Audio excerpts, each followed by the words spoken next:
Bonsoir, bienvenue au Café Picouli, une nouvelle émission littéraire conçue pour vous faire passer un moment agréable dans un cadre inhabituel. Alors qu'est-ce qu'on va découvrir ce soir dans cette émission? Eh bien, place au menu. Tout d'abord, honneur aux anciens. Vous savez que cette année 2005 est l'année du centenaire de la mort de Jules Verne. Alors nous vous offrons un duel entre l'académicien Orsena et l'historien Mauduit. Virginie Despentes. Oui, Virginie Despentes, c'est Baise-moi, Bye Bye Blondie. Mais ce soir, Virginie Despentes a décidé de nous donner un cours de littérature. Et sur quoi? Sur Dostoïevski. Andrea Coglio. Andrea Coglio, c'est un homme qui est devenu une femme et qui va nous raconter comment il a vécu la lecture de ce chef-d'œuvre absolu qu'est La Métamorphose de Franz Kafka. Un duel, un vrai cette fois-ci. Ruffin contre Hézine. Jean-Louis Hézine, c'est le chroniqueur littéraire du Nouvel Observateur qui a fait un papier complètement assassin sur le dernier livre de Jean-Christophe Ruffin, La Salamandre. Bien évidemment, nous allons donner l'occasion à Jean-Christophe Ruffin de répondre à Jean-Louis Hézine. Beyala Calix, l'Africaine, qui a accepté de piéger les lecteurs de son nouveau roman, La Plantation. Beigbeder va parler de lui. Vous allez me dire, comme d'habitude, eh bien non, justement, il va parler cette fois-ci de lui de façon plus intime et je trouve beaucoup plus touchante. Elle, vous ne la connaissez pas, c'est Sonia Moumen.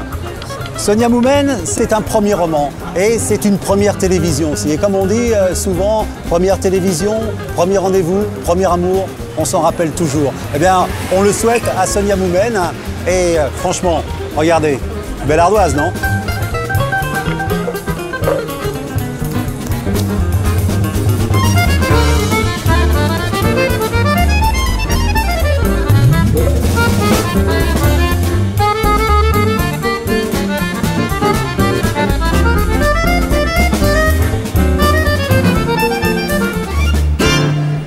Échec et mat est une séquence qui va permettre à deux de nos invités de confronter leur point de vue sur une œuvre ou sur un auteur. Aujourd'hui, Jules Verne. Nos deux invités, Roger Mauduit, historien, des plus grands spécialistes de la tradition orale en France. Vous traitez les personnages généralement sous l'angle de la mythologie, quasiment. Et votre prochain ouvrage, je crois, c'est Michel Fourniret, un serial killer. Donc, j'allais dire un serial rêveur comme Jules Verne ne pouvait pas vous laisser indifférent. Et vous publiez donc ce Jules Verne, La face cachée. C'est-à-dire que vous reconnaissez les talents de l'écrivain, mais vous débusquez l'homme et il y a à y voir. Éric Orsena, on connaît Éric Orsena, plus jeune membre de l'Académie française, vous êtes le Benjamin. Vous vous rendez compte pétillant et malicieux, ce qui est rare à l'Académie française. Pas du tout, détrompez-vous. Vous verrez quand vous entrerez. Prix Goncourt 1987 avec l'exposition coloniale. On connaît votre goût pour les mots depuis La Grande-Mère est une chanson douce. 500 000 exemplaires traduits dans 15 langues. Et cette fois-ci, vous nous proposez un portrait du Gulf Stream, éloge des courants. Et dans ce texte, Orsena pose une question quasiment métaphysique, à savoir, mais où commence donc le Gulf Stream ? Et comme le capitaine Nemo se demandait où ça passe tout ça. Voilà, où ça passe tout ça. Et comment se passent les voyages. Le Gulf Stream est une question métaphysique à lui tout seul. Et d'ailleurs, vous ne vous contentez pas, comme vous l'avez dit, de parler de ce courant. Vous allez y voir, un peu comme Jules Verne est allé voir le Maelstrom dans ce chenal meurtrier de la mer de Norvège. Et on voit là le côté aventureux. C'est la leçon de Jules. Absolument. Alors, on va vous regarder, vous confronter sur Jules Verne et voir si vous êtes aussi proches l'un de l'autre que vous le semblez là en ce moment. Ça m'inquiète un peu de vous voir si d'accord.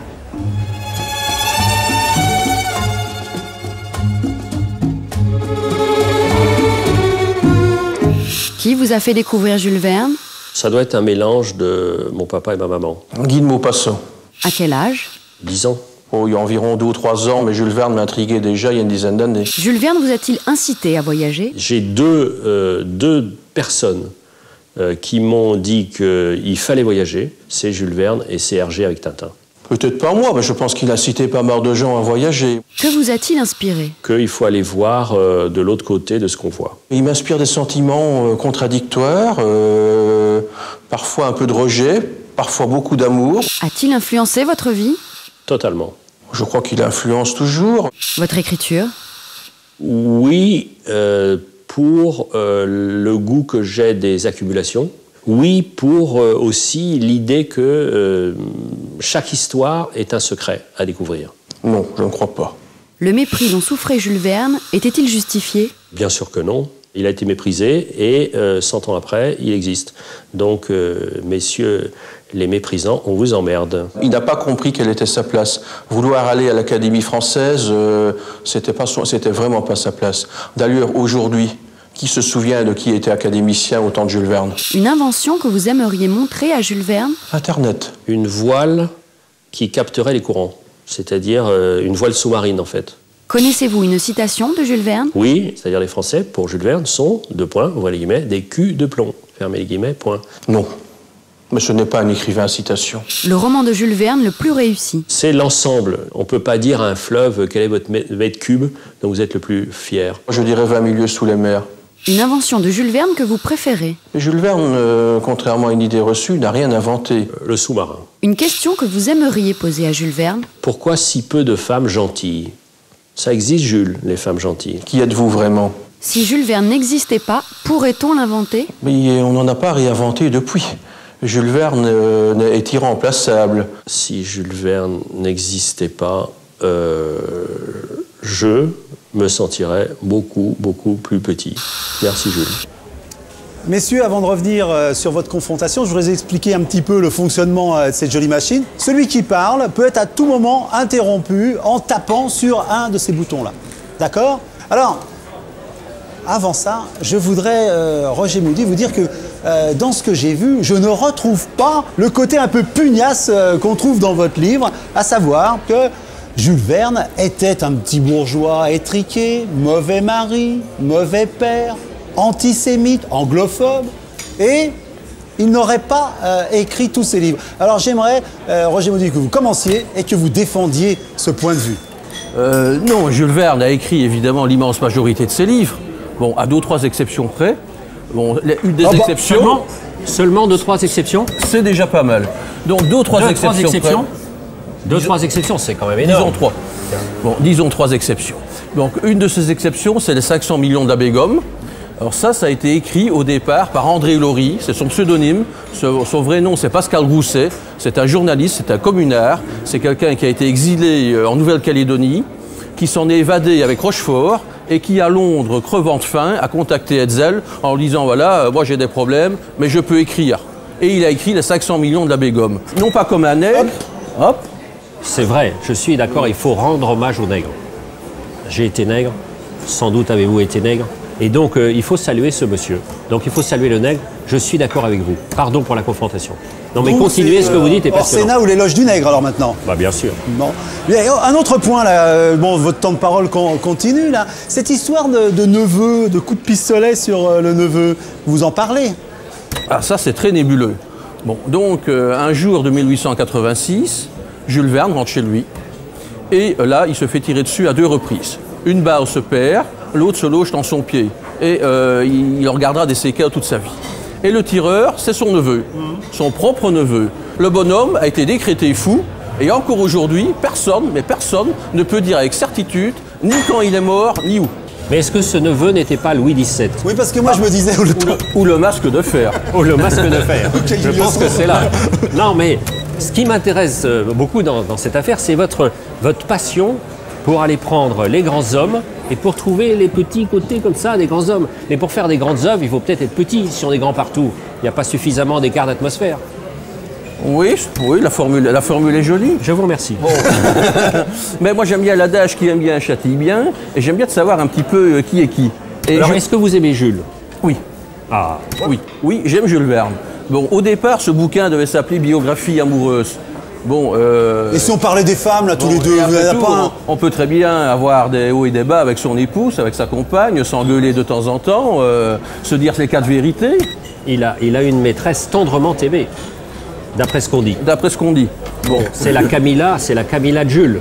La Camilla, à part que la Camilla, on a des photos. Pour Estelle, la Camilla de Jules, on n'a pas grand-chose. On a des suppositions. Écoutez, soyez pas trop moraliste. L'adultère qui dure longtemps, ça vaut conjugalité, non? Mais a-t-il duré longtemps? On n'en sait rien. Ah, plusieurs années, là, j'ai des fiches. J'ai des fiches, car... J'ignorais que les archives des RG du 19e étaient à l'Académie française. Mais bien sûr, elles sont là. Uniquement les archives amoureuses, c'est les seules qui comptent. C'est en effet les plus intéressantes pour connaître les hommes. Car beaucoup d'académiciens sont des coquins, quel que soit l'âge. Quand vous ferez une enquête sur nous, méfiez-vous. Bon alors, et l'antisémitisme de Jules Verne, qu'en est-il? Qui répond? Ah ben écoutez, moi je vais commencer parce que c'est quelque chose qui m'intéresse beaucoup. Jules Verne est un homme dans son siècle. Bon, il ne faut pas voir l'antisémitisme du 19e siècle comme on voit l'antisémitisme d'aujourd'hui. Bon, aujourd'hui, il y a eu Auschwitz, il y a eu Verdif, etc. On ne peut pas voir l'antisémitisme avec les yeux qu'avait quelqu'un de 1880, 1870. Et sur le plan de l'antisémitisme, est-ce que vous êtes d'accord? Il y a des grands relents comme ça, c'est vrai. Mais, ce sont des relents d'époque? Ce sont des relents d'époque, et puis peut-être il aurait pu être un peu plus ouvert que d'autres. Mais regardez, quand on prend Hergé, ouais. Vous prenez l'étoile mystérieuse. Tous les méchants, c'est des savants juifs, tout ça sans arrêt. Donc il y a eu ce fond de l'air terrifiant qui était l'antisémitisme. Ça ne nous empêche pas d'aimer Hergé, vous l'avez dit dans votre... Attention avec Hergé, Jules Verne, c'est le 19e siècle, il est mort en 1905. Hergé, son antisémitisme, c'est un antisémitisme qui s'est développé dans les années 30 et qui a pris son apogée dans les années 40 dans un journal collaborateur. Jules Verne est un bourgeois catholique, Hergé est aussi un bourgeois catholique, bon, belge, bruxellois, bon, mais très influencé par l'église belge de l'époque, qui était antisémite. C'est vrai que 100 ans après, c'est encore moins excusable. Bien sûr. Je suis d'accord avec vous. Mais globalement, est-ce qu'il faut lire Verne? Moi, je le lis. Il n'y a pas de raison que d'autres n'en fassent pas autant. Et le colonialisme dans tout ça, Jules Verne, sa position? Alors, personne n'en parle. Jules Verne est un écrivain de son temps. La France de cette époque-là est un pays raciste en partie, c'est-à-dire qui ne reconnaît pas les mêmes droits aux peuples colonisés qu'aux Français de souche, comme on dit maintenant. Donc il est dans son temps. Bon, il n'est ni plus raciste, ni moins raciste qu'un autre de cette époque-là. Est-ce qu'on trouve des traces dans l'œuvre qui pourraient... Mais bien sûr, il y a des traces dans l'œuvre, mais c'est d'abord un formidable curieux. C'est-à-dire, il va au-devant des peuples. C'est vrai, ce qui est frappant, c'est qu'il s'intéresse plus au peuple, comme ça, en lutte contre une oppression. Il s'intéresse au peuple en lutte contre une oppression quand la lutte est terminée depuis longtemps. On dit que Jules Verne a soutenu l'indépendance grecque. Bon, quand il a soutenu l'indépendance grecque, les Grecs étaient indépendants depuis 50 ans. On dit c'est vrai. Mais c'est vrai que... Non, mais vous avez raison. Mais non, il a raison. Mais non, pas du tout. Et non, mais moi, je parle des classes sociales, car c'est vrai qu'ils s'en foutent complètement des dominés. Mais quand même. Bon, quand même. Bon, Jules Verne, au départ, est anti-Dreyfusard, puis il devient Dreyfusard quand pratiquement tout est terminé aussi. C'est Jules Verne ou c'est son éditeur qui est un formidable commerçant? Ah, c'est Hetzel. Hetzel a un sens de la vente inouï. Et puis il y a ce coup de génie. Est-ce que votre éditeur a un vrai sens du commerce? Joker. Dites-moi, une question encore qui va vous agacer. La fascination qu'ont eu les nazis pour le personnage de Nemo, qu'est-ce qu'on peut en dire? C'est dans vos livres, hein, c'est pour ça, c'est dans votre livre, c'est pour ça que j'en parle. Il semblerait que Goebbels se soit intéressé à Nemo pour en faire une sorte de figure, le capitaine intrépide de notre flotte de sous-marins. Bon, ceci dit, si dans 50 ans, un dictateur en France s'intéresse au personnage d'Orsena pour sa propagande, c'est pas la faute de M. Orsena. Et d'ailleurs, M. Orsena va conclure, parce que M. Orsena est en retard. Eh bien, Nemo, il dit qu'il aime la mer. Je ne pense pas qu'il y ait énormément de mythologie de la mer dans le nazisme. Il aime la liberté. On ne peut pas dire qu'il y a eu beaucoup de liberté dans le nazisme. Donc c'est extraordinaire de faire porter comme ça à Jules Verne ce genre de péché aussi terrible. Non, ça c'est une bêtise, permettez-moi de vous le dire. Eh bien, on terminera sur cette bêtise et moi je suis très content et même de vous avoir un petit peu titillé parce que je crois qu'en vous écoutant, on a maintenant que de bonnes raisons d'aimer Jules Verne. Messieurs, au terme de cette confrontation, comme on le faisait, je vous demanderai de vous serrer la main. Ah, je sais pas.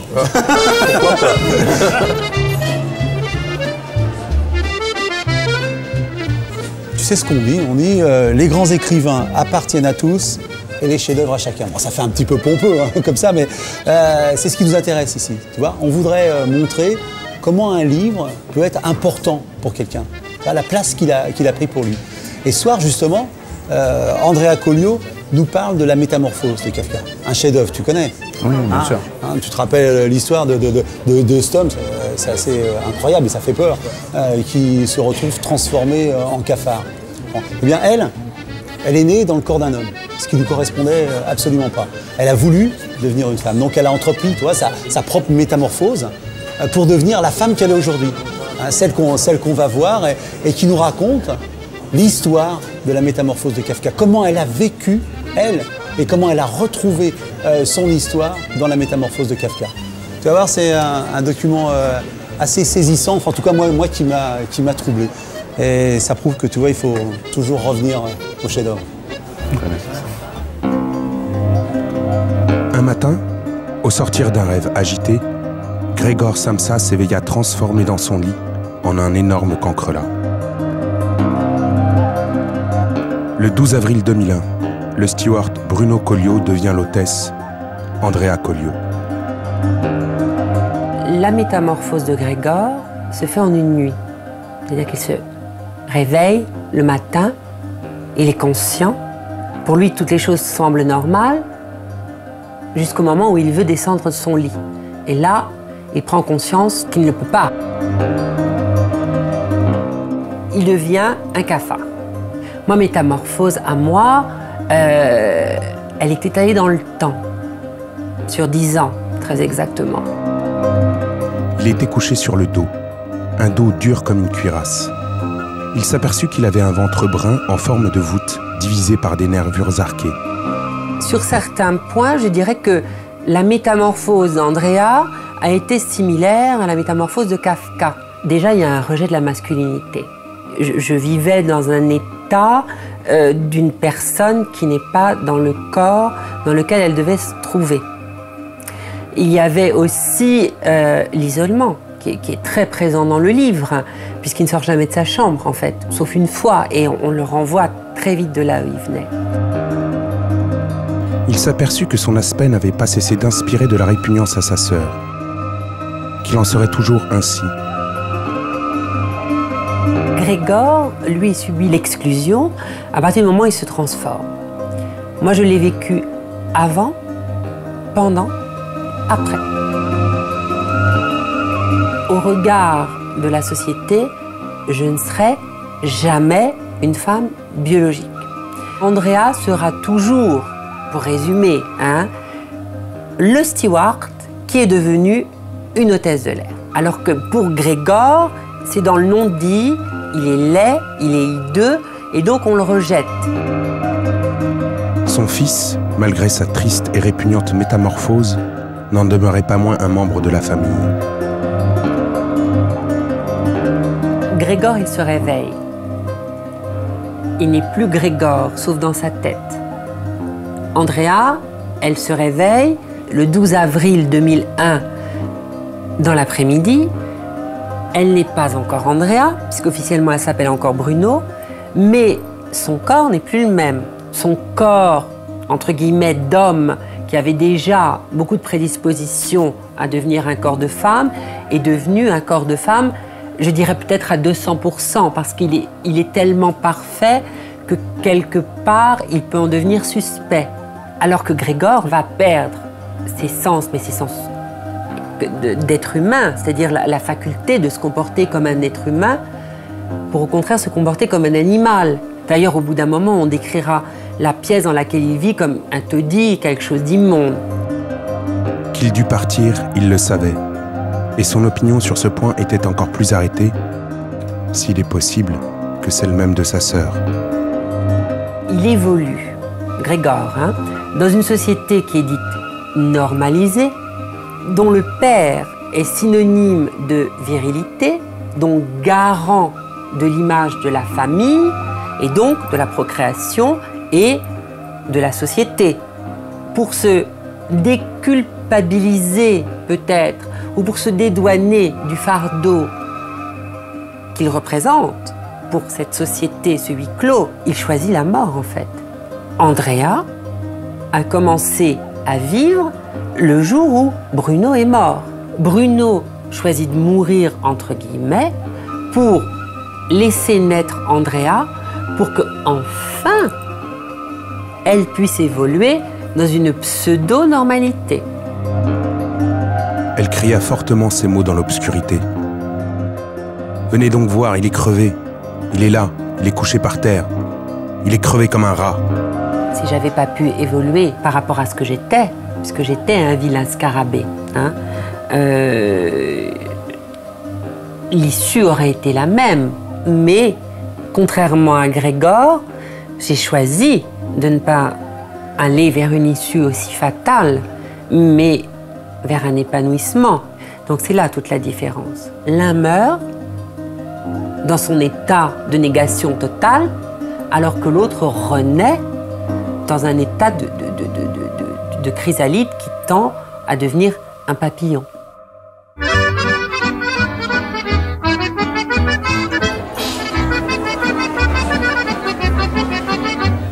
Quand un ouvrage sort, la critique s'en empare. C'est la règle du jeu. Et que la critique soit bonne ou qu'elle soit mauvaise, l'auteur n'y peut rien, il ne peut rien dire, il ne peut rien faire. Pourtant, on est bien démangé parfois. Alors dans cette rubrique ping-pong, on donne l'occasion à un auteur de répondre à une critique plutôt sévère sur le dernier ouvrage qui vient de sortir. Alors, côté ping, j'allais dire Jean-Christophe Ruffin, le French Doctor des lettres françaises, comme on l'appelle, qui, avec l'Abyssin, a fait un succès énorme en 97 et qui a obtenu le prix Goncourt avec Rouge Brésil et qui sort un nouveau roman qui se passe au Brésil, La Salamandre. Alors La Salamandre, on peut dire que c'est l'histoire d'une jeune Française de 46 ans, Catherine, qui va vivre un dernier amour tumultueux et tragique au Brésil pendant les vacances. Alors, ce Brésil, ces vacances, cet amour, ça fait un peu roman Sea, Sex and Son, c'est ce que dit un peu Jean Louésine. Alors, on va vous confronter à Jean Louésine, mais avant, Jean-Christophe, franchement, comment tu reçois les critiques d'habitude ? Les vraies critiques, c'est-à-dire les critiques de gens qui se sont penchés sur votre texte et puis qui l'ont lu vraiment, moi je les reçois bien, c'est-à-dire que je trouve que pour un auteur, il faut tenir compte de ce qu'on vous dit. Hein. Quand tu reçois une critique très détaillée, moi j'en tiens compte. Bon, simplement, ça dépend des critiques. C'est-à-dire qu'il y a des gens qui ne font pas leur boulot, ça c'est autre chose. Tu dois connaître ça. Il y a des gens qui te poursuivent, tu ne sais pas pourquoi. Ouais. Moi, Ésine, il a toujours critiqué tous mes bouquins, tous. Donc c'est un harceleur. Oui, enfin, il y a quelque chose qui ne va pas. Quoi. C'est ma gueule, je sais pas, quelque chose qui ne lui revient pas. Quoi. C'est évident. Mais bon, tu as eu des prix, des grands prix, tu sais ce que c'est.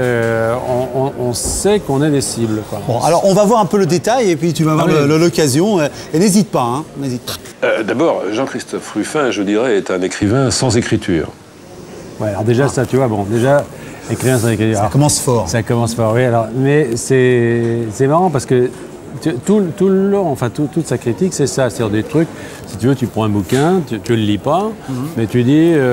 Non, franchement, tu penses que Ésine n'a pas lu franchement. Tu vas voir la suite. Bon, ça pourrait paraître rédhibitoire, mais ça ne l'est pas nécessairement. Il n'y a pas que des écrivains d'écriture, je veux dire, qui sont des écrivains de climat, qui, vous savez, qui ont ce génie de vous faire partager une émotion, un climat, une couleur. Ah, tu sais pas faire ça. Tous ceux qui s'appuient beaucoup sur le style.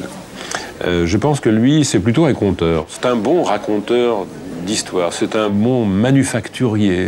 Manufacturier, ça te va, ça ? Oui, alors ça, moi, c'est un compliment, ça. Tu vois un bon manufacturier, c'est un compliment. Parce que moi, je me suis jamais pris pour un autre, hein, comme disaient les Canadiens. Je ne me prends pas pour un écrivain. Quand on me dit que je raconte bien des histoires, ça me va. Ça me va. Simplement, il y a un truc, c'est qu'il y a une contradiction entre les deux. C'est-à-dire que tu ne peux pas raconter des histoires sans avoir un style. C'est-à-dire que chaque histoire, moi j'admire Giono, pourquoi ? Parce que chaque histoire, il te l'a raconté avec un style. Alors il dit que j'ai pas de style, en même temps il dit que je raconte bien des histoires. Ça te paraît contradictoire ? Oui, c'est contradictoire. D'ailleurs, il a eu le prix Goncourt, ce qui peut paraître un hasard quand même. Voilà, avec ça c'est la petite vacherie. Toi, tu as eu le Renaudot par hasard, t'étais passé dans la rue, c'est confortable, mais tu as eu le Renaudot par hasard, je suis obligé de te le dire. Moi, c'est pareil. Bon, c'est pas intitulé Rouge Brésil. Et là, c'est la deuxième fois qu'il évoque, je crois, le Brésil dans un roman. Et ça tombe bien parce que c'est l'année du Brésil, donc on a du Brésil à toutes les sauces actuellement. Bon, alors est-ce que tu es un opportuniste? Oui, ouais, c'est ça. Voilà. Alors ça, c'est marrant parce que dans l'article, si tu veux, en gros, il le dit beaucoup plus clairement que là. Là, il prend des gants quand même. Il dit, bon, c'était l'année du Brésil, il ne savait pas quoi faire, il a sorti un livre sur le Brésil. Or, si tu veux, en 2001, bon, moi j'ai vécu au Brésil, je parle portugais. Je ne sais pas s'il parle portugais, ce garçon, mais je veux dire, bon, l'investissement affectif dans ce pays depuis très longtemps, tu vois. L'idée de se dire, c'est un peu insultant ça, tu vois, l'idée de se dire, putain, il y a l'année du Brésil, je vais te faire un petit livre sur le Brésil. Alors l'année prochaine, je sais pas ce que c'est l'année des baleines, je sais pas quoi, je vais te faire un livre sur les baleines. Bon, tu vois, c'est un peu, enfin, c'est... Le drame, c'est qu'il a oublié son talent de raconteur. Même le Brésil qu'il nous montre là, c'est un Brésil de pacotille. Alors ça, c'est très intéressant. C'est un vrai chromo, quoi, mais c'est insupportable à cause de ça. Alors ça, c'est très intéressant parce que si on peut parler 2 minutes du livre. Oui, bien sûr. Tu veux, le principe du livre, c'est une femme qui part au Brésil. Pourquoi elle part au Brésil? Parce qu'elle est en vacances. Donc elle voit, tout le début du livre est assez plat, je suis d'accord, hein, il est assez plat parce qu'elle est dans le Brésil exotique. Elle a regardé les catalogues et puis elle va là et puis en effet, elle pense tout ça. Et puis la copine chez qui elle tombe, elle lui donne cette image du Brésil. Et ça prouve absolument, si tu veux, qu'il n'a pas lu le bouquin, parce que, si tu veux, ça c'est le début du livre, c'est le premier chapitre, donc on peut lui faire grâce, je pense qu'il a lu le premier chapitre, c'est pas mal. Ouais. Mais ce qu'il dit là ne s'applique qu'à ça, c'est-à-dire que tout le livre, c'est justement le livre de quelqu'un qui connaît un pays, parce que, je dis pas que je connais parfaitement le Brésil, mais j'y ai quand même vécu, et tout ce qu'on y trouve, c'est l'envers du pays. Donc si tu veux dire c'est un chromo, c'est complètement... c'est un contresens, mais c'est plus qu'un contresens, c'est la traduction du fait que, bon, on n'est pas lu, quoi. Et donc, ce roman-là vaut, si j'ose dire, il ne vaut rien, mais s'il devait valoir, il vaudrait quand même, il ne faut pas laisser passer, oui. Si, non, mais c'est tellement facile, tu vois, je veux dire. Bon, la pauvreté du style, bon, ça c'est trop étonnant, mais surtout la pauvreté du décor et de l'intrigue. Je dirais que cet écrivain-là a l'air de complètement haïr son personnage ou le détester. En tout cas, il n'a pas... Non mais dis-le, parce que quand tu ressens comme ça les choses... C'est intéressant parce que si tu veux, il se vante, Zine, quand il va masquer la plume et tout, qu'il n'a pas besoin de lire les bouquins. Moi, j'ai fait des trucs en radio avec lui où il disait vous faites des trop gros livres, moi je les lis pas, etc. Il le dit. Puis je pense aussi aux gens qui aiment ce que je fais. Tu vois, il y a quand même 800 000 personnes qui ont acheté le Rouge Brésil, je veux dire, et qui l'ont aimé. Alors, leur cracher à la gueule comme ça, en leur expliquant que c'est un style de merde et que ça n'a aucun intérêt, je trouve que c'est pas très respectueux pour les lecteurs. Non, mais est-ce que tu crois vraiment ça touche tes lecteurs? Est-ce que c'est vraiment ça? Heureusement, non. Ils s'en foutent. On peut avoir de pitié, par exemple. Il n'a même pas de pitié pour ce personnage qui nous expose sous des dehors qui sont systématiquement et exclusivement physiologiques. Vous voyez, alors, je crois que c'est un ancien médecin, c'est peut-être dû à ça. Non, tu pâtis du fait que tu es médecin pour lui? Chacun vient de son horizon. Le mien, c'est celui de la médecine. Et c'est vrai que moi, pendant des années, j'ai bossé. C'est un engagement. Oui, mais je veux dire, j'ai énormément lutté pour sortir, je veux dire, de la fatalité où j'étais à cause de la médecine, où on me disait vous êtes un manuel, vous n'êtes pas un intellectuel. Et pour devenir un écrivain, j'ai dû remonter le courant, si tu veux. J'ai dû sortir de ça, de ce mépris. Et depuis tout ce que j'ai vécu dans l'humanitaire, tout ce que j'ai vécu, les portraits, les paysages, les couleurs, tout ça, c'est ça qui fait mes livres. Donc si tu veux, non, mais simplement, c'est vrai que c'est quelque chose qui est difficile à mesurer. Les gens ont beaucoup de respect pour les médecins, mais on leur donne des limites. Et quand ils touchent des trucs qui ne les regardent pas, eh ben on les... Mais quand même, on n'y croit jamais. On est malheureux pour cette femme, Catherine, à qui il arrive les pires turpitudes dans son roman. Mais je dirais que en dehors des turpitudes qui tiennent les turpitudes, ça résume. Les turpitudes, ça évite d'avoir à résumer l'intrigue. Quand on l'a pas lu, c'est vrai que c'est embêtant. Il y a surtout la turpitude d'être manipulé par un écrivain qui n'y croit pas du tout lui-même. Et c'est pour ça que je sens... Oui. Alors, l'écrivain qui n'y croit pas, je veux dire... je suis désolé, moi, cette histoire, justement, je l'ai apprise il y a 12 ans. On m'a raconté cette histoire.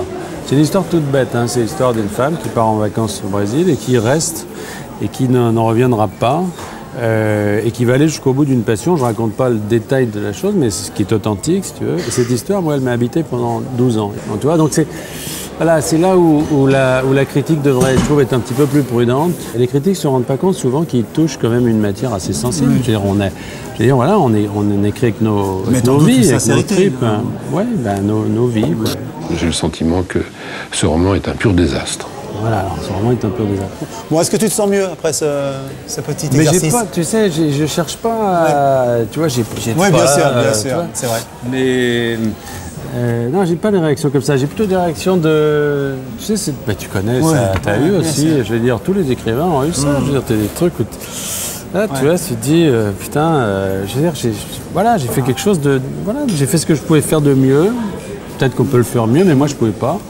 Et t'es un gars, il roule même pas le truc et puis il te crache dessus, c'est un peu dommage. Ouais, est-ce que tu penses que c'est utile? Moi, je trouve ça très utile. Je trouve ça très utile, c'est-à-dire que je trouve qu'il doit y avoir des relations de respect entre les critiques et les auteurs. Moi, je respecte les critiques, vraiment, je les respecte. Et je reçois parfois, enfin, pour certains des livres, des critiques, mais qui sont dures, mais qui sont extrêmement détaillées. Des gens qui te disent, qui écrivent dans des journaux ou ailleurs, voilà, telle partie, tel personnage, telle chose, etc., n'est pas bonne. Et ça, je trouve que, même si c'est parfois dur à entendre, parfois on te dit même que c'est carrément loupé. Moi, je sais qu'il y a un de mes bouquins, par exemple, je sais qu'il est loupé. Je veux dire, la suite de l'Abyssin, c'était loupé. La critique me l'a dit, je l'ai entendu, je l'ai compris. Et donc le critique, moi je le respecte, mais il faut qu'il ait ce minimum de respect qui consiste quand même à nous lire. Bon, j'espère qu'on aura bien compris ça. Enfin, Jean-Christophe, moi je voulais te remercier parce que c'est pas un exercice facile. Hein, et tu as accepté de le faire et ça, j'en suis très content. C'est moi qui te remercie parce que tu m'en as donné l'occasion. Voilà. Merci à toi.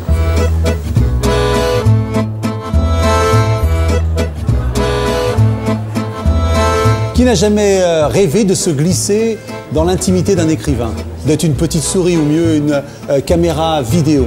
Frédéric Beigbeder a décidé de jouer le jeu pour nous. Dans ce journal intime, il traite de ses thèmes de prédilection qui sont, on les connaît, la fin du monde, le succès, l'insatisfaction, son frigo, ses médicaments, et lui, bien sûr, toujours lui. Des thèmes que l'on retrouve dans son dernier roman paru chez Grasset, L'égoïste romantique, où Oscar Dufresne est le héros et Beigbeder le narrateur, à moins que ce ne soit l'inverse. Avec Frédéric, on ne sait jamais. Mais vous allez voir, dans ce journal intime, Frédéric est touchant et c'est un sacré généreux, cet égoïste. Là, on est chez moi, je suis Frédéric Beigbeder. Ah non, pas lui! Voilà, et alors ça c'est tout le sujet de mon dernier livre, L'égoïste romantique. C'est comment échapper à Frédéric Beigbeder. J'ai trouvé une solution, le roman. C'est vachement pratique le roman, parce qu'on est libre. On peut dire des trucs qu'on a vraiment fait, des trucs qu'on n'a pas vraiment fait, des trucs qui nous ressemblent, des trucs qui nous ressemblent pas, mais qu'on pense encore plus que les trucs pensés par celui qui nous ressemble. Enfin bref, ça a été inventé pour ça. La technique consiste simplement à écrire son journal en changeant le nom principal. Quelques fleurs. Le côté Julien Gracq, hein, proche de la nature. Quand je suis attaqué, critiqué, j'ai l'impression que c'est la personne qui dit ça qui a raison. Je suis persuadé, si on me dit que mon livre est mauvais, que mon livre est mauvais, que la personne a raison, qui que ce soit. Il faut que j'arrête tout, que tout ce que j'ai fait depuis toujours n'a aucun intérêt, que je n'ai aucun intérêt. Voilà quoi. Ça c'est ma chambre. Je n'ai plus du tout de vie privée à partir de cette émission. Ce que je fais, c'est quand j'ai du mal à m'endormir le soir, je prends des manuscrits. C'est l'avantage d'être éditeur, on peut assez rapidement avoir sommeil. C'est un métier très chiant, comme tous les métiers que j'ai faits, mais qui a l'avantage de créer de vraies rencontres. Je progresse dans la mesure où j'ai l'impression d'avoir une qualité de rencontre humaine supérieure à ce que ça pouvait être il y a encore 3-4 ans. J'essaie d'aller au musée Rodin plus souvent, au lieu d'aller chez Castel. Alors ça c'est mon ordinateur où j'ai écrit L'égoïste romantique. C'est une chanson que je cite dans le livre. It's the end of the world and I feel fine. C'est une chanson du groupe REM. Et je pense que c'est un des meilleurs slogans des années actuelles. Tu vois, c'est la fin du monde et je le sens bien. C'est-à-dire, c'est l'apocalypse. Nous sommes en train de nous autodétruire. En gros, le chanteur explique ça et qui se sent très très bien. Et je crois que ça résume assez bien le moment là qu'on traverse. J'ai une vie qui effectivement correspond à un certain nombre de critères réussite sociale ou voilà, ou matérielle.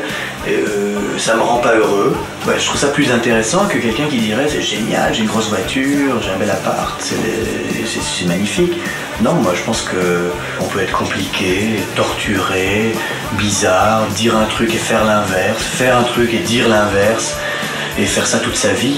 Je pense que ça pose aucun problème, et c'est le grand confort d'être un romancier, c'est de pouvoir justement être totalement incohérent, absurde, se plaindre dans des boîtes de nuit de luxe, des boîtes de nuit de luxe. Ça c'est la liste des médicaments que je prends pour survivre.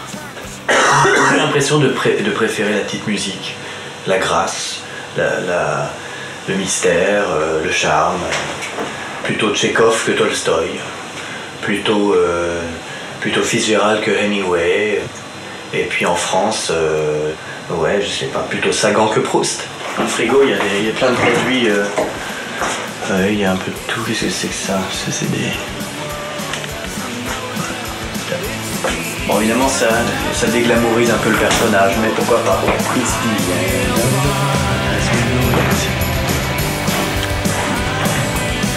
Allez, ciao.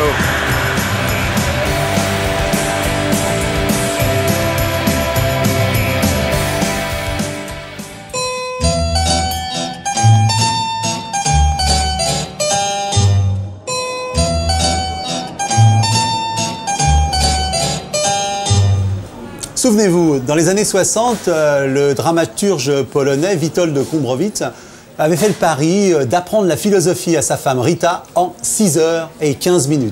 Ce soir, Virginie Despentes relève le défi et se propose de nous parler de Dostoïevski en 6 minutes 15 secondes.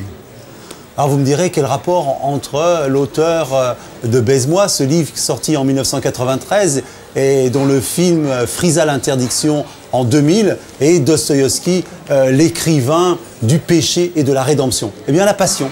La passion qu'a Virginie Despentes pour l'univers de l'auteur dépossédé, pour ses fanatiques, ses paumés, pour ses putes. C'est ce dont va nous parler ce soir Virginie Despentes. Donc en quoi Dostoïevski, ça peut avoir le moindre rapport avec ce que je fais. Comme vous l'avez dit, c'est déjà l'écrivain effectivement de la rédemption, du péché de la rédemption, mais c'est aussi effectivement un écrivain qui fait des portraits de putes extraordinaires, notamment dans L'Idiot, dans Les Carnets du sous-sol, des portraits de filles perdues que des héros vont essayer de remettre, pas dans le droit chemin, mais dans une sorte de bonheur. À chaque fois, ça va lamentablement mal se passer ou dramatiquement mal se passer. Il y a plusieurs théories sur la question. Aujourd'hui, quand on lit les biographies de Dostoïevski, quand on lit les œuvres de Dostoïevski avec le regard contemporain qu'on a, on pense forcément à l'inceste. Dostoïevski a un père qui est un médecin, qui est un ivrogne, qui tape sa femme, ça c'est connu. A priori, on peut imaginer vraiment qu'il y avait un inceste au moins sur la petite sœur, qui était donc la sœur de Dostoïevski, donc de témoin duquel il aurait été témoin et qu'il n'a jamais pu empêcher ou quoi que ce soit. Et ça va vraiment rester chez lui un thème récurrent. Et lui en tant qu'agresseur, et lui en tant qu'incapable de défendre une jeune fille, et aussi donc le thème de la femme perdue, qui va traiter comme personne d'autre, quoi. Le père de Dostoïevski d'ailleurs meurt assassiné quand Dostoïevski a 18 ans. Il est assassiné par des serfs, il est assassiné à coups de pierre, et notamment son sexe est écrasé à coups de pierre, donc on peut imaginer que c'est une vengeance après un viol encore, quoi. Et la sœur de Dostoïevski, sa seule réaction quand elle apprend l'assassinat de son père, c'est pour un chien, une mort de chien. Donc on imagine vraiment que c'est pas... Et effectivement, ce drame du père, qui est un père maltraitant, qui est un père incapable, qui est un père respectable seulement à l'extérieur de la maison et pas du tout à l'intérieur de la maison, c'est un thème vachement contemporain. Et c'est une des raisons pour lesquelles Dostoïevski aujourd'hui, ça semble complètement évident. De la même façon, il parle d'une Russie où tout le monde cherche des utopies, tout le monde cherche à croire en des choses, d'ailleurs les gens s'enflamment pour un tas de choses et le payent dans le réel assez violemment. Et de la même façon, ça nous renvoie vraiment à une époque et à une société, malheureusement une Europe qui est un peu comme la Russie à l'époque, c'est-à-dire en complète déliquescence. Et de la même façon, ouais, c'est moderne. Et aussi c'est moderne parce que il n'y a que des dialogues. C'est un choix qu'il fait, c'est un choix stylistique de Dostoïevski, il n'y a pratiquement que des dialogues, il n'y a plus aucune description. Donc à l'époque c'est étonnant, mais aujourd'hui c'est tout simplement extrêmement cinématographique. Donc c'est aussi une des raisons pour lesquelles la lecture de Dostoïevski est vachement facile et évidente, et ça, ouais, et semble extrêmement contemporaine. Et enfin, Dostoïevski, c'est vraiment, il va se mettre à parler du peuple, mais du peuple des cafards et vraiment de l'intérieur. Une des raisons pour lesquelles Dostoïevski connaît bien le peuple, à part qu'ils ont assassiné son père, c'est aussi que lui, il va faire 10 ans de bagne. Et dans le bagne, il va être un intellectuel chez les serfs. Donc le roman social en Russie, tout le monde en écrit, mais lui, pour le coup, il va le pratiquer, le peuple, et il va se rendre compte à quel point le peuple ne veut pas de lui. Donc c'est vraiment une vision à la fois sociale, progressiste, utopiste, mais à la fois, il connaît bien le problème et à quel point le peuple ne veut pas de la révolution. C'est des choses que lui, il connaît vraiment en 10 ans de bagne, il a le temps de comprendre ce genre de choses. Mais du coup, il parle. Quand il va se mettre à parler à la place des petites gens, il parle vraiment comme les petites gens, et pas seulement comme un fantasme de petites gens. Dostoïevski était quelqu'un, par exemple, qui adorait Dickens, George Sand, Eugène Sue, mais peut-être plus que ces gens-là, pour le meilleur et pour le pire, il aura vraiment côtoyé les gens. Je voulais lire le début des carnets du sous-sol, qui est un peu... Dostoïevski, à plusieurs époques dans sa vie, il a un succès littéraire quand il est jeune, puis après il y a cette histoire de bagne pendant 10 ans, et puis après il revient, il met beaucoup de temps avant de redevenir un auteur qui compte pour la critique et pour le public. Et un des livres par lesquels il revient, c'est Les carnets du sous-sol, qui est vraiment un livre éminemment contemporain. Je peux lire le début. Bien sûr. Voilà. Je suis un homme malade, je suis un homme méchant, un homme repoussoir. Voilà ce que je suis. Je crois que j'ai quelque chose au foie. De toute façon, ma maladie, je n'y comprends rien. J'ignore au juste ce qui me fait mal. Je ne me soigne pas, je ne me suis jamais soigné. Même si je respecte la médecine et les docteurs. En plus, je suis superstitieux, comme ce n'est pas permis. Enfin, assez pour respecter la médecine. Je suis suffisamment instruit pour ne pas être superstitieux, mais je suis superstitieux quand même. Oui, c'est par méchanceté que je ne me soigne pas. Ça, messieurs, je parie que c'est une chose que vous ne comprenez pas. Moi, si. Et cependant, messieurs, savez-vous ce qui surtout faisait le fond de ma méchanceté? C'est là qu'était le nœud de l'affaire, c'est là qu'était la saleté la plus nauséabonde, qu'à chaque instant, même dans mes montées de bile les plus irrépressibles, je comprenais honteusement que non seulement je n'étais pas un homme méchant, je n'étais même pas aigri. Je ne passais mon temps qu'à faire peur aux moineaux et je trouvais là toute ma satisfaction. J'avais l'écume aux lèvres. Mais il m'aurait suffi qu'on m'apporte une poupée, qu'on me donne du thé avec du sucre. Je me serais radouci, je vous le jure. Même, l'émotion m'aurait serré la gorge. Après, sans doute aurais-je grincé des dents contre moi-même, de honte, et j'aurais eu des insomnies pendant des mois. Je suis comme ça. Virginie, la lumière vient de s'éteindre. On va faire semblant de croire que c'est l'esprit de Dostoïevski qui a écrit Le Souterrain, qui nous fait un petit clin d'œil et qui vous remercie. Et on y va? Ah, on y va. Oui.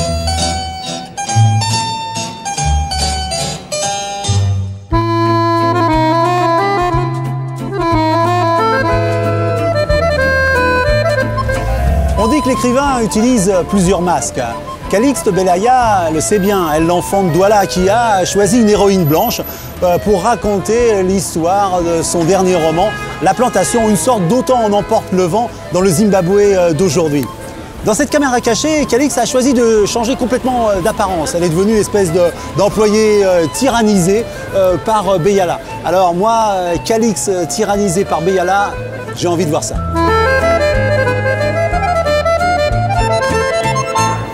Bonjour, je suis Calixte Beyala. Tout à l'heure, vous allez me voir jouer mon rôle qui consiste à vendre les livres de la méchante Calixte Beyala en tant qu'employé. On va bien voir comment les gens réagissent, s'ils gobent cette histoire ou pas. Bonjour, justement, je suis chargée de faire la promotion de ce livre. Oui, je connais l'auteur, enfin, j'ai déjà... Vous connaissez? Oui? Alors, qu'est-ce que vous en pensez? Oui, c'est bien. Mais pas, là, ce serait pas pour moi, ce serait pour un cadeau. Donc, je sais pas si ça lui plaira à elle, puis c'est pas pour moi, donc... Non, mais franchement, je vous le conseille, La Plantation, parce que c'est vraiment bien écrit. C'est vraiment une très, très belle histoire de ces familles qui sont des familles blanches, mais en fait, qui sont des Africains qu'on chasse aujourd'hui d'Afrique et que l'auteur pense qu'il est anormal de chasser les gens d'un pays tout simplement en fonction de leur couleur.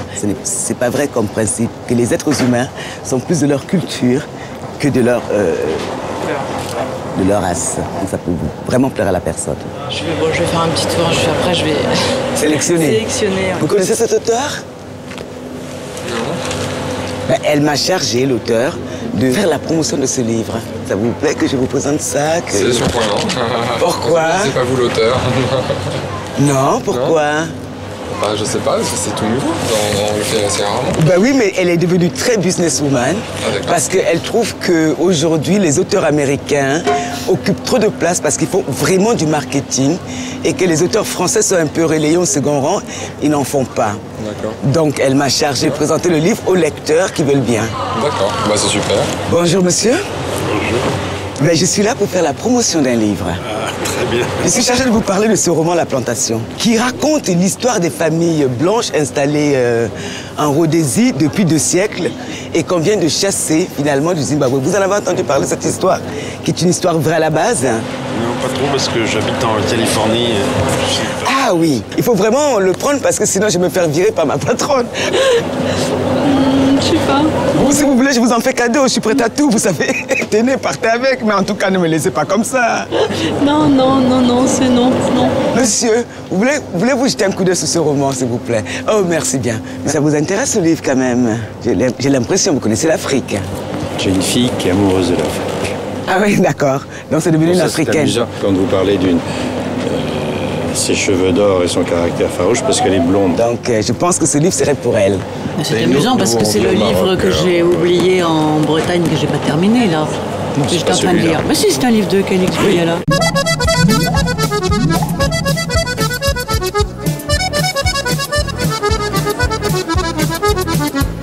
Alors vous allez me dire, ce soir, on ne voit que des écrivains confirmés, des vieux routiers des plateaux télé. Mais alors, où est la relève? Où sont les jeunes pousses? Eh bien, vous allez découvrir ce soir.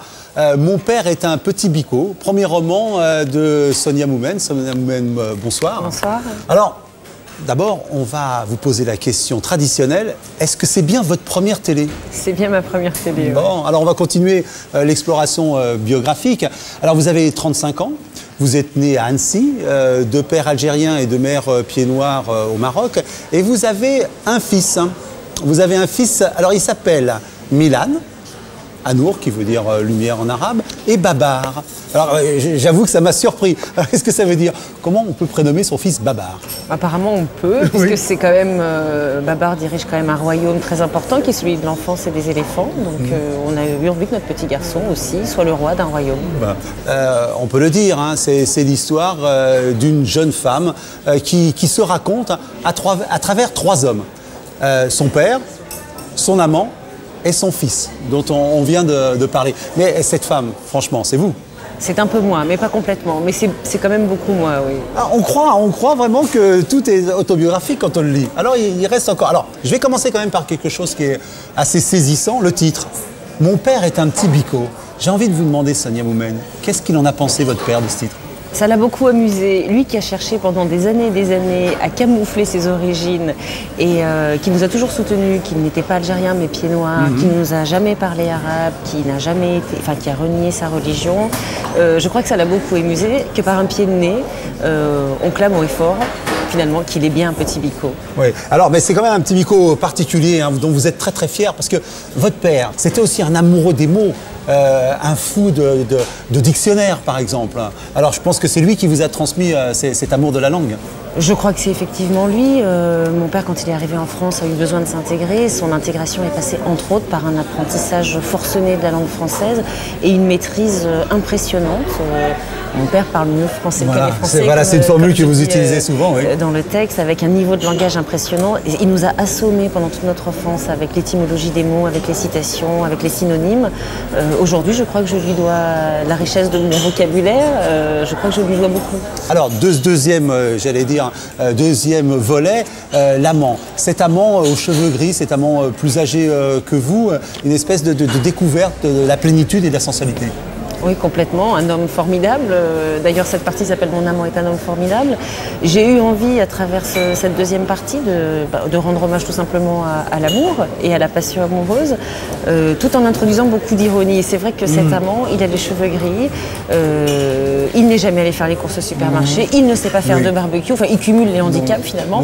Et finalement, c'est un homme quand même formidable. Oui, c'est un bricoleur velléitaire. Hein. Exactement. Il commence tout de suite à sortir les outils, mais il ne se passe jamais rien, c'est ça? Complètement, complètement. Et en même temps, c'est un homme, tout simplement, avec ses faiblesses aussi. Et c'est ce qui m'a intéressée aussi à travers ce livre, c'est de montrer la faiblesse de ces différents hommes et de montrer que c'est cette faiblesse qui les grandit finalement. Oui, parce qu'il y a un grand amour pour lui, pour son corps, parce que c'est un livre qui est extrêmement sensuel et vous parlez très, très directement de son corps et de ses formes, de ses odeurs même. Je viens d'une famille où les choses du corps sont dites de manière assez crue, où les choses du sexe aussi sont dites finalement assez crues. qui font souvent l'objet de débats à table, par exemple, Les notamment fesses. sur la terminologie. Les fesses. C'est-à-dire qu'on voit tout au long du livre qu'une petite fille, son trésor, c'est d'avoir des fesses bien pommelées. Parce que quand elle rentre au bled, si elle en a pas, on se demande ce qu'on va en faire. Voilà, c'est pas ça d'où mon grand désagrément quand j'étais adolescente ou préadolescente, parce que je n'avais pas de fesses rebondies et donc je n'étais pas un objet de désir. Bon, depuis, je me suis largement rattrapée, mais en tous les cas, oui, la sensualité fait partie pour moi du quotidien, de la vie amoureuse, mais aussi de la vie tout court. Et j'ai essayé de transmettre ça aussi par le langage. Donc vous n'aimeriez pas qu'on dise Sonia Moumen, un écrivain beurette? Absolument pas. Je sais qu'on va aussi essayer de me classer dans la catégorie de la bourgeoise. Oui, la bourgeoise, voilà. Parce que c'est très dense. Ouais, D'abord, je ne suis pas beurre et par ailleurs, je ne suis pas bourgeoise. Donc je refuse d'entrer dans cette catégorie. Puis c'est aussi mon côté rebelle. J'ai pas envie qu'on me mette dans une case. Je voudrais vous faire lire, ou vous demander de lire un extrait des Mille et une nuits, chef-d'œuvre de la littérature arabe, et d'être un peu ce soir qui vient de sortir. C'est une édition Pléiade qui est très belle et qui vient justement de sortir. Et j'aimerais que vous soyez ce soir notre Scheherazade, que vous nous lisiez un passage. Et bien sûr, j'ai choisi un passage qui rend compte de toute cette sensualité qu'on trouve dans votre texte. Vous écoute. D'un clin d'œil, elle renvoya ses suivantes, pardon. On reprend. D'un clin d'œil, elle renvoya ses suivantes. Vint à moi et m'enlaça. Nous nous embrassâmes à pleine bouche. Elle me suça la lèvre supérieure. Je lui suçai la lèvre inférieure. Bientôt, mes mains descendirent vers ses hanches. Je lui fis un clin d'œil et nous nous abattîmes sur le sol. Elle dégrafa son sarouel. Je m'engageai entre ses jambes aux chevilles cerclées d'anneaux. Ce ne fut plus que caresses et accolades, minauderies et tendres propos, morsures et enjambements, poursuites aux quatre coins. Enfin, rompue et épuisée, elle s'abandonna à une voluptueuse inconscience. Voilà, on vous remercie. Et moi, je suis certain, je peux vous le dire, que ça n'est pas votre dernière télévision, en tout cas. Merci, Samia. Merci à vous.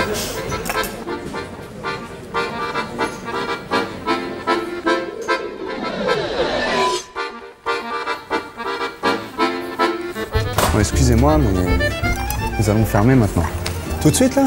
Bah oui, ça y est, il se fait tard. On a encore un peu de temps, là, non? Bah il se fait tard, maintenant c'est l'heure. T'as pas passé une bonne soirée? C'était pas agréable? Si, très bonne soirée. Mais bon. Ouais, tu veux dire c'est agréable, mais il faut pas. Mais la soirée tire à sa fin. Ouais, je comprends. Allez, va, tu peux. Allez, viens, on va y aller. Tu me raccompagnes? Et on revient, j'espère. Hein? J'espère. Moi, je vous accompagne. Allez, on y va. Je vous en prie. Allez. Bon, c'était sympa, hein? C'était une bonne soirée. Très bien. Très bonne ambiance. Allez. Merci à vous. Allez, bonne soirée. Bonsoir. Au revoir.